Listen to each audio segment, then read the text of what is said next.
All right, speeches. So we love getting speeches. It just adds so much depth to the story. And there's a couple things that we do a little differently with speeches to ensure that they're amazing. So I'm sure if you've shot a wedding before at all, you get so nervous about speeches because it's just so many things can go wrong. Well, here's kind of our step-by-step guide to take away all that nervousness and just to make sure that they go incredible every single time. So first off is the use of a mic stand. I love mic stands. They're amazing because what happens is when you put the microphone on a mic stand and the speaker is talking, they no longer move all around the dance floor. You're not, trying to snipe them with your lens and adjust focus, and they're not walking all over the place, because if you've ever done that, it sucks and it makes the video really, really bad.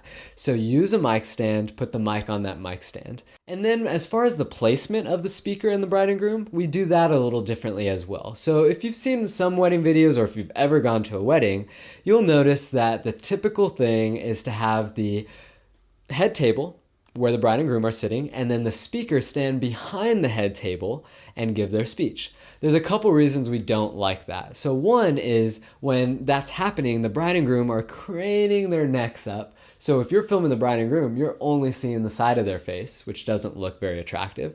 And then if you're filming the speaker, they're this way to your camera lens, or they're this way, and you don't really get the emotion of them talking. And so what we like to do is actually change all of that up. So what we do is we bring the bride and groom's chairs, or any chairs, out to the dance floor. And then we have the speaker facing them and talking directly to them. So the way it looks is, say I'm the speaker. Okay, I have a mic stand in front of me, and then the bride and groom are in front of me, and then all the guests in the audience are behind the bride and groom. And what that does is it makes it really easy when you're shooting. You make sure that, the speaker's eye line is in a good spot. You make sure the bride and groom's eye line is in a good spot, and it solves this whole looking to the side issue.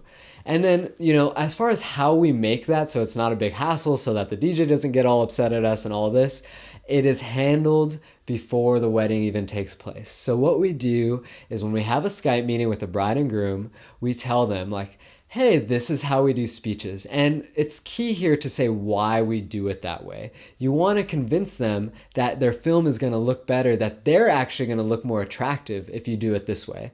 Because if they believe they're going to look unattractive the other way, they will fight for you to make it successful the way you want to do it. So I just tell them, hey, if we don't use a mic stand, you're not going to actually have the person talking in the film because they're going to be moving all over the place. And you're also not going to have them in good lighting because if they're moving around, we can't track them with lighting. And then we move you out to the dance floor so that you're not craning your heads. We want to make sure we see you guys get emotional and cry and laugh and things like that. And every time when I say this, they're like, perfect, that sounds amazing. And then what I also do is we tell them, hey, sometimes the coordinator or the DJ might have a problem with this because it's a little not typical for weddings. And so we say, hey, if they come over to you guys and say, why aren't we doing it the normal way? We'd just really appreciate if you guys would be like, oh, we want to do it this way because we know it's going to look better. So have them fight for you guys, and that'll make it a lot better to be able to move things around.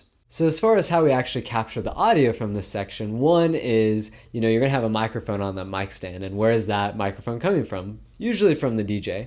So we plug into the DJ's feed using our little portable recorder.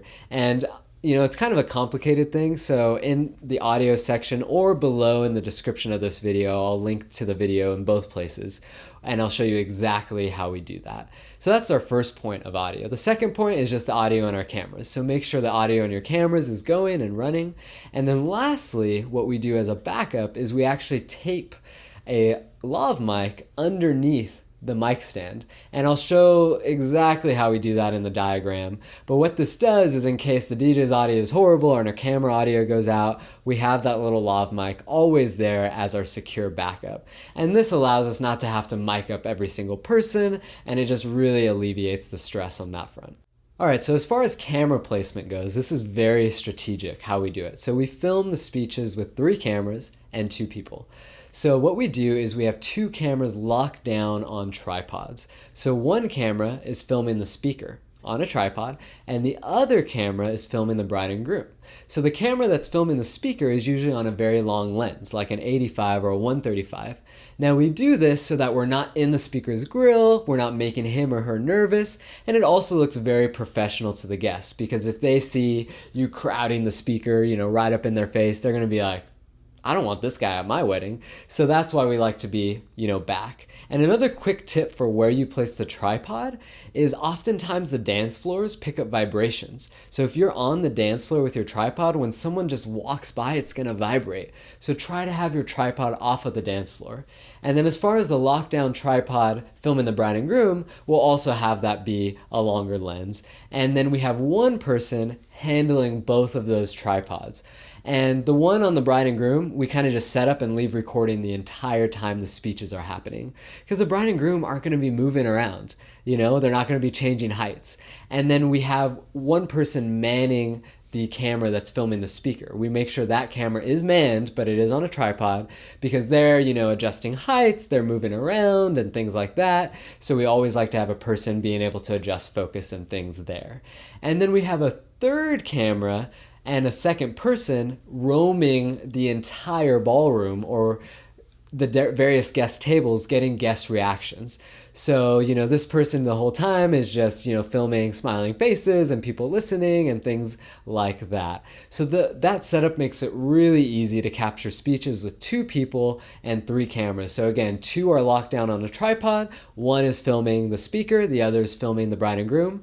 The third camera is on a monopod with that second person roaming around the room. All right, lighting for speeches is huge. If not, I personally believe it's the biggest part of speeches, because bad lighting can just make your speeches look so bad.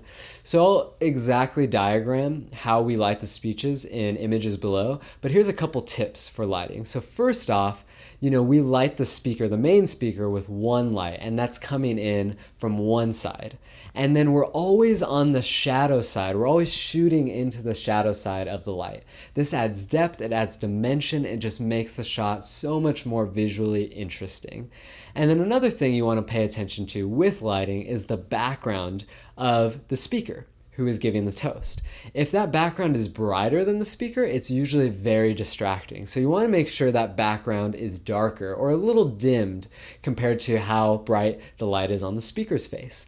And then also you want to be aware of just weird hues, because DJs sometimes use like purple or teal uplighting, and sometimes the ballroom that you're in or the outdoor venue just has weird color tones. So before you do speeches, see if you can either turn off the DJ's uplighting if it's affecting your shot, or just unplug it, or ask the ballroom or the venue to turn off the lights that may be affecting your image. So that's really important.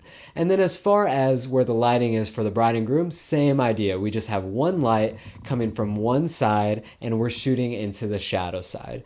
So another tip with lighting is sometimes you're just really lucky and the wedding is outside and the speeches are at that perfect time of day where the sun's setting and everything just looks gorgeous and beautiful. You don't even need lights in this instance. You just use natural light. And usually around that time of day, everything looks good, so you don't really got to worry about it. Just, you're really concerned more so with the background. You don't want your gear behind them, or you don't want like the DJ's audio booth behind the speaker, because background matters. It makes it cinematic or not. And then also, if it's not that perfect lighting, but it is outside and it is in the daytime, you usually want to have the speaker backlit by the light, because that'll make it look very good and cinematic and things like that. So that's kind of the two aspects. I'd say 70% to 80% of our weddings are at night. So you're going to be, wanting to bring lights to every wedding. But the 30% that aren't, it's just perfect, and you don't even have to worry about it, and just worry about that camera placement section we went over, because it's the same. And if you're worried about it getting dark, because sometimes the speeches will be kind of at that awkward moment when the sun is not quite down yet, but it's gonna go down like in the middle of the person's speech or in the middle of the speeches, just have a light ready to go so that when the light does dip to that weird level where it's just kind of awkward, bam, pull out the light and be ready. So here's a couple quick tips for doing speeches, and these ones are really awesome, and I think they'll be really helpful for you guys. So the first one is you want to find the people that are going to give their speech. So usually it's the maid of honor, the best man, the father of the bride, the father of the groom. And these people, you want to walk up to them and you want to tell them a couple things. So first, you want to show them where they're going to give their speech. So that way, when speeches happen, they're not like, where do I go? And they kind of do it in the corner of the room. You don't want that. So tell them it's going to be over here. And then also tell them it's going to be on a mic stand and that you want them to leave the mic on the mic stand. I'd say 60 to 70% of the time, most people don't have a problem. They're like, cool, sounds great. But then there's some people who are like, I don't want to do it on a mic stand. They start giving you all these excuses. And if they do that, this is what we say. So we first tell them, hey, we want to make you guys look excellent. So if you do it from the mic stand, we have all the lighting in place. So you're going to look amazing if you stand there. So that makes them feel good. They're like, oh, I don't want to do something that makes me look bad. And then also, if they keep going with it, we say, hey, we have the lighting positioned in the exact spot and our camera's positioned in the exact spot. If you don't use the mic stand and you're moving around the dance floor, you're going to be out of our lighting. You're not going to show up. Like if you want to be in the film, you need to do it here. The bride and groom really want to see your speech. And if you don't do it from the mic stand, you're not going to be in the film and we're not going to be able to capture your speech. Now that one's a little more stern, but that one usually does it. And if after all of that, they're just like, meh, then there's nothing more you can do. You just let them do their thing. If they are so adamant about not doing the mic stand, then you could say, okay, give them kind of an ultimatum. If you're not going to do the mic stand, what I'm going to need you to do is I'm going to put out tape on the dance floor, like gaff tape, and you have to stay in that spot. If you don't stay in that spot, we're not going to include you in the film, or you're not going to make it in the film. So that's kind of a big thing, but usually I'd say less. We have never really had it get that bad, but that's, if it does, you can say that. And then also with the mic stand, another good way to remind people to keep the mic on the mic stand, because oftentimes people will want to remove it if you don't talk with them beforehand, is in between every speaker, you should be adjusting the mic stand up or down. And when you do that and the person is coming over to give their speech, you can tell them or remind them again, like, hey, just keep the mic on the mic stand. And you kind of put your hand over the mic so they know, okay, got it. And then sometimes the DJ will have two mics. They'll have one for announcing speeches and the other for the speaker actually giving their speech. So if they have two, you're in luck because you can get that speech mic, put it on the mic stand, and this is really fun. You can then tape it to the mic stand so it's impossible for the person to remove it and walk all over the dance floor. Sometimes we've taped it and we've had the person try to move it and they're like, moving with the mic stand, and it's just really funny. So those are a couple quick tips for speeches that'll really help you out. So what you're going to want to do with a mic stand is you're going to want to let the DJ know, like, hey, I'm going to use a mic stand. Now there's two ways to do it. One way is to go up timidly and say, maybe would it be okay if I use a mic stand? And he's going to be like, who are you? No, I'm going to do it my way.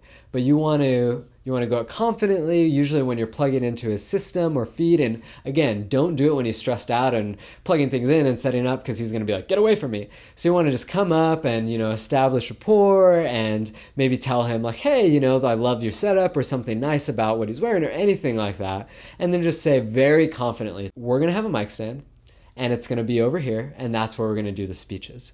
Most of the time, if you're confident and you just say it like that, there's no issue. But if he gives you an issue and he's like, oh, no, that's not how we do speeches. You say this. You say, kind of what we talked about before is why we have the mic stand there, but preface it in saying, I actually talked it over with the bride and groom and that's where they want it. And they want it there because, they don't want to be craning their necks at the speaker and they don't want the speaker craning their necks down at them. And what that does is, because really the DJ's boss is the bride and groom. So if you say, oh, the bride and groom want this, then he'll back off. So if he's a complete jerk, sometimes DJs are just this way and you're not really gaining any momentum convincing him to do what you want him to do. This is really what you should do. I would just back off and say, dude, however you want to do it, and you just make it work. And I know a lot of filmmakers, if you've heard of anyone else like, no, it has to be this way. But there's a certain point where it just starts to be more problem than it's worth. You start getting the bride and groom involved, you just look bad. And so if it gets to that point, just say fine, and you make it work however they want to do it. So that's a couple tips with working with the DJ. And then everything, so with speeches, we have a very step-by-step process. So what I did is beneath this video, I showed you the exact shots we get, the placement of all our cameras, exactly how high the lights are, where the light is angled, so you can see all that step by step. And this is how we do speeches, and make sure that it's just the same way every time, and we're never worried about, oh, are they going to be good this time or anything like that. And we love doing it this way.